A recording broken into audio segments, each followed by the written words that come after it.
kwa yule kijana ambaye yupo kwa siku anaingiza kipato cha shilingi 10,000 na kupitia hiyo 10,000 yake ana mpango wa kutoboa na kuweka akiba pia. Hii hapa ni ratiba kamili ama ni mwongozo ambao utakusaidia wewe kupitia hiyo 10,000 yako ukaweza kuweka akiba na ukatoboa pia. Ipo hivi, 50% ambayo ni sawa na shilingi 5,000.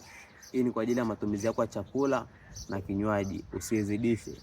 12% ambayo ni sawa na shilingi 1,200. Hii ni kwa ajili ya nauli, usiile, utatembea kwa miguu. 15% ambayo ni sawa na shilingi 1,500. Hii ni kwa ajili ya kodi. Hii pia usiile, utalala nje. 5% hii ni kwa ajili ya bili ya maji ya umeme. Hii pia ni muhimu kuitunza. 13% hii ni kwa ajili ya matumizi yako binafsi.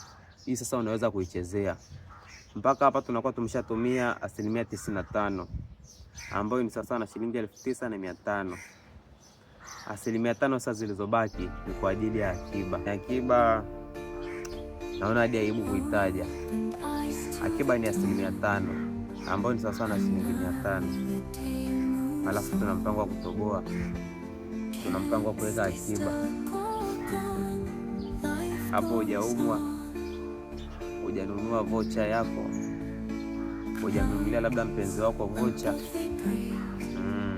alafu hapo umeweka akiba shilingi 500 na wewe unasema una kazi